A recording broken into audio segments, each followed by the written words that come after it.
Okay, so today I'm going to talk to you a little bit about three formulas that you're going to have to use in the calculating or modeling and calculating redshift, which is the activity that you're going to be working on this week on Tuesday and Thursday, okay?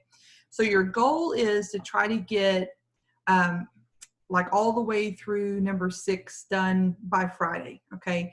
And then on Thursday, probably I'll assign the rest of that activity for you to get turned in by like next Tuesday. But I want to talk to you about the formulas that you're going to have to use. As always, if you have questions this week, you just need to let me know, okay?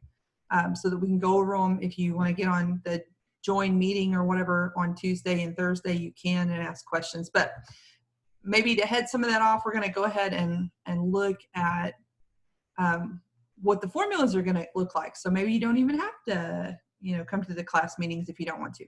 Okay, so what I'm talking about here is this. I'm going to move me down over here.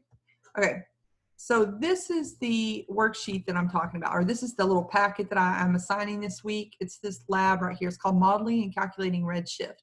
We've been talking about the Big Bang Theory and about the three pieces of evidence that the big three pieces of evidence, which redshift is one of them. And that's basically where as galaxies move farther and farther away, we can examine the radiation that comes off of those galaxies. And if they're moving away from us, we call that redshifting.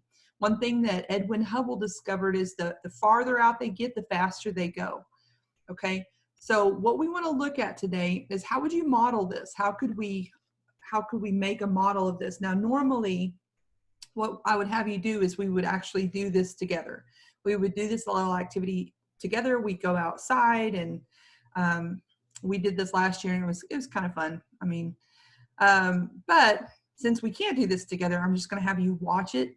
If you click on the link that's on that first page of that packet, that link will take you to a little video. I hope that it takes you to a video. Otherwise, just copy and paste the link. But watch the video and you're going to answer the questions on part 1. Okay, and I would say watch the video, pause the video, answer a couple of questions. Pause the video, answer a couple of questions. Just try to get those answered. Okay, and then you'll construct a scientific explanation for the 3 different runs that you do. Talk about what's going on as far as like the wavelengths and like as galaxies are moving away from us or towards us, okay? When you go on to part 2, now here's the part where you're going to need some different formulas. If you just read through this packet, it will tell you everything you need to know, okay? But what I'm going to do is I'm going to kind of highlight the 3 formulas that you're going to need in order to solve these problems. So that's what I'm going to do with you today. So I'm going to highlight these 3 formulas. If you read through this information, it gives you 3 main formulas. There is a redshift formula, there's going to be a velocity formula, and there's a distance formula. Okay, so let's look at these 3.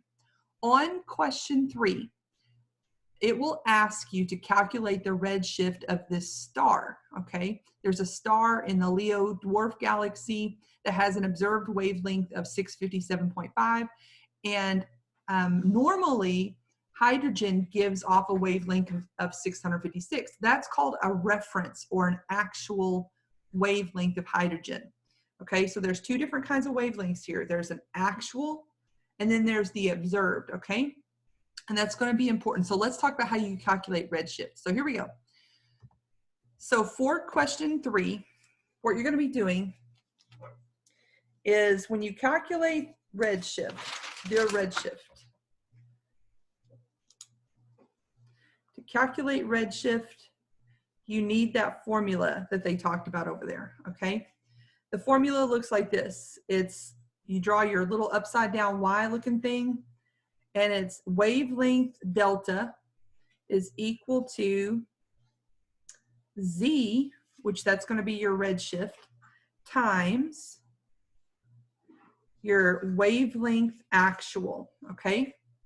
So this is your actual wavelength or like your reference wavelength, okay? And this one right here, this is your change in wavelength. This is where you're going to take your observed wavelength minus the actual. Okay, so the observed minus the actual. So again, you go back, you pick up those numbers. So the observed minus the actual, that would be like the 657, whatever, 0.5 minus 656 is equal to, this is what we're trying to calculate. This is redshift. Okay, this is going to be a value that we're going to calculate that we need later. Okay, and then this is the actual wavelength. So this would be like the 656 number.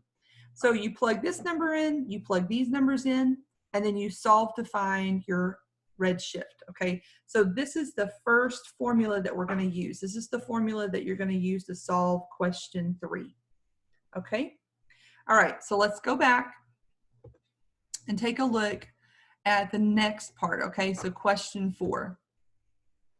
Question 4 says, it gives you the information. It tells you that's the formula that you're going to be using. V is equal to Z times C.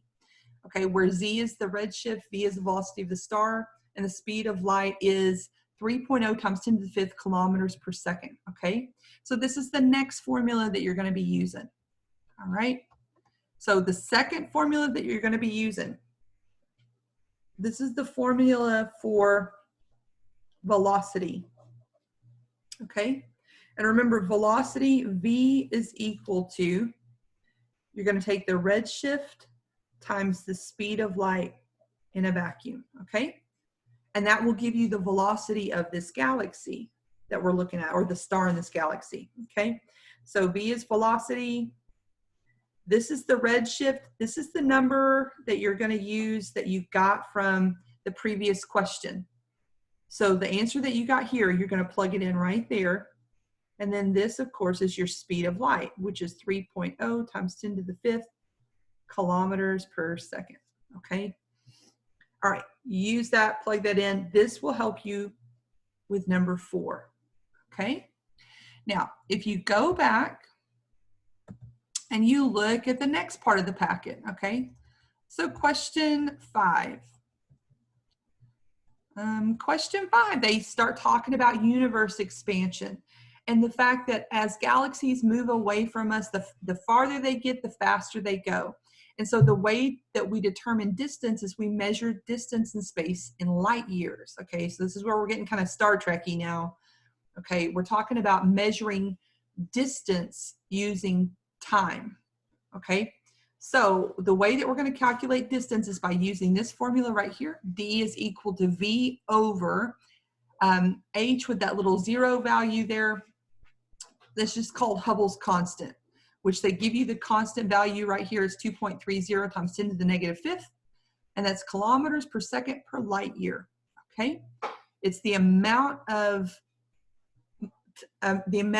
distance that light will travel in a year. It's called a light year. Okay, so here we go. This is the last formula that you're going to need for these problems. Okay, so if you look at this formula, this is just called our distance formula. Okay, our distance formula. D is equal to, you'll take the velocity that you calculated from the previous problem divided by Hubble's constant. Okay, which again, this number right here is 2.30 times 10 to the, oh, what was it, negative 5th? I gotta look again, let's see, to the negative 5th. That's kilometers per second per light year. This is velocity that you got from the previous problem. And of course, this is just distance. And the unit, again, for distance here is gonna be measured in light years. Light years, okay? So those are the 3 formulas. Those are the ones that you're going to need for questions number 3, 4, and 5. Now, I'm going to talk about question number 6, but that's going to be in a different video. So see if you can work on 3, 4, and 5. Okay, good luck.